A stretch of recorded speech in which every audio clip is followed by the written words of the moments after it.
Hi everyone, it's Megan Hess. Welcome to my home. I'm here with Clara'S and we thought it would be fun to read my third Clara'S book, Claris the Chicest Mouse in Paris, Bonjour Riviera.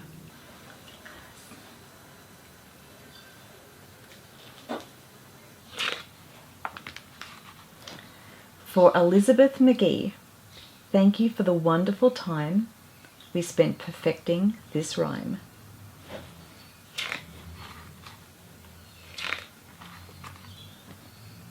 It was a magnificent summer in glorious Paris. The city was dazzling, and so was our Clara'S.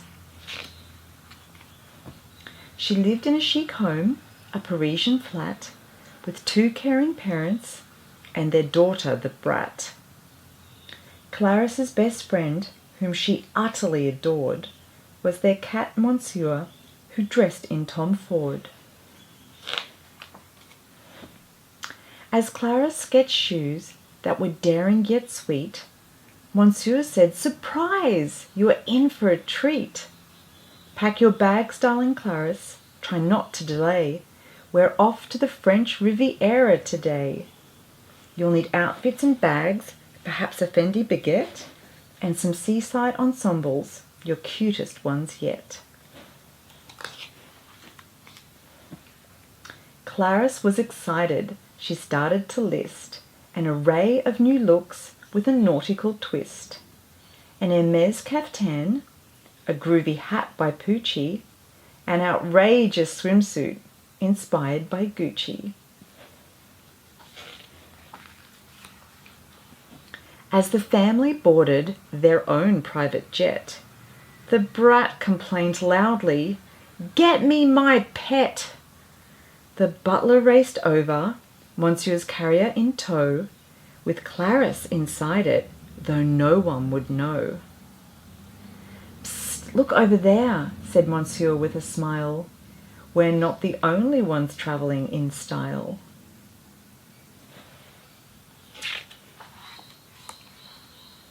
When the plane landed, a Rolls-Royce was waiting to zoom them away. The view was breathtaking. They stopped at the fanciest spot on the map, the glamorous, iconic Hotel du Cap. On the first day they spotted a real movie star as she lounged by the pool eating fresh caviar. On day 2 they ate lunch in a private bungalow, the meal finished with brie from the south of Bordeaux. On day 3 they watched yachts sailing all afternoon, bearing actors, directors, and a Hollywood tycoon. Through it all Clara'S heard the most beautiful sound, a song so enchanting it left her spellbound. On the very last night of their French holiday, they gathered at dusk for a fabulous soiree. Clara'S took Monsieur's paw, and to her delight, the music continued well into the night. As they danced, Clara'S wondered, whose voice could this be? A vocal range matched only by Pavarotti. Then Clara'S looked up. It was a beautiful bird. "This is truly the most magical song I have heard." "Très bonne," said Monsieur. "Her talent is sublime. Her voice brings delight to the entire coastline." The next morning Monsieur said, "I've got some bad news. The brat insists I go with her while she shops for shoes. So spend your last day relaxing, but do not be late. The plane leaves at 4 and it will not wait."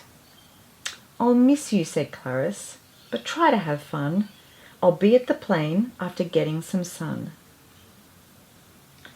Snoozing by the pool, Clara'S reclined in her chair, then heard something above, a cry of despair. Without thinking twice, Clara'S ran up the tree. "Someone is caught. Can I set them free?" "My wing!" cried a bird. "A thorn stuck in tight." The bird's face was trembling with absolute fright. Clara'S hugged the bird, her voice so sincere. "I'm here to help, and there's nothing to fear." After inspecting the wing, Clara'S moved quickly and pulled out the thorn. It was awfully prickly. "It's you!" Clara'S cried. "I've loved hearing you sing." And she quickly devised a most fashionable sling. The bird blushed.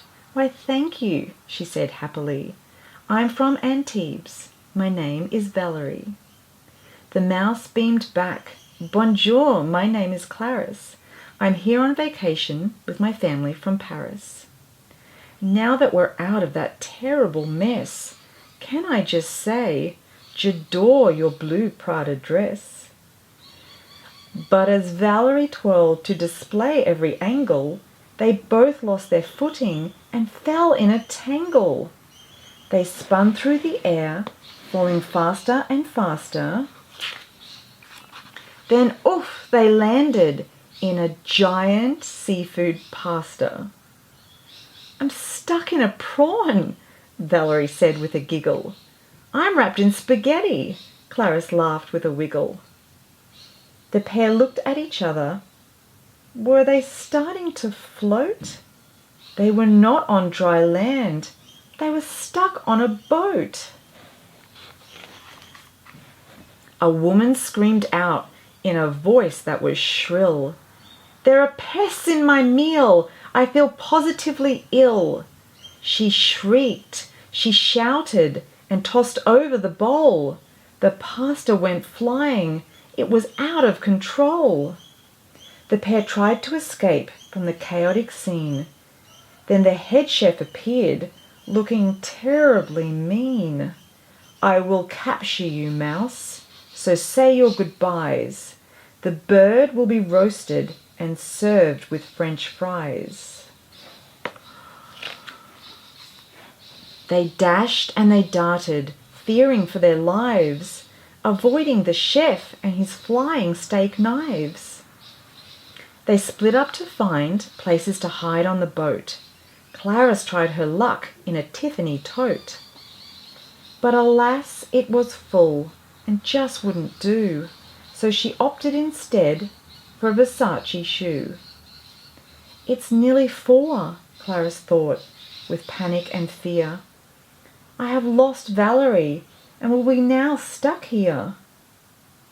A fearful noise filled the air. It made her fur stand on end. Had the chef caught Valerie? Where was her friend? Shaking with nerves, Clara'S looked to the sky and saw brave Valerie preparing to fly. "Clara'S, get ready! I'm going to be fast. I'll grab hold of you, Valerie, as you swoop past." With courage from both, they jumped out of sight. And our brave little mouse was holding on tight. They soared to the hotel, past the grand entry gate, and spotted Monsieur not a second too late. "Monsieur, you won't believe what happened today. We were lost at sea and almost became an entree. There was a chase, a kerfuffle. We were quite afraid. But with teamwork we escaped such a wild escapade." The trip was now over, but a firm friendship was set. They shared memories of adventure they'd never forget. Back on the plain, as they ate camembert, Clara'S pointed outside. "Monsieur, look over there." Their beautiful new friend was saying goodbye with a song from the heart that filled up the sky. The end. I hope you enjoyed that story. Now don't forget that Clara'S actually has her very own blog. So if you want to find out all the latest fashion insider news from Paris, you can check it out on Clara'S site, claristhemouse.com. Bye.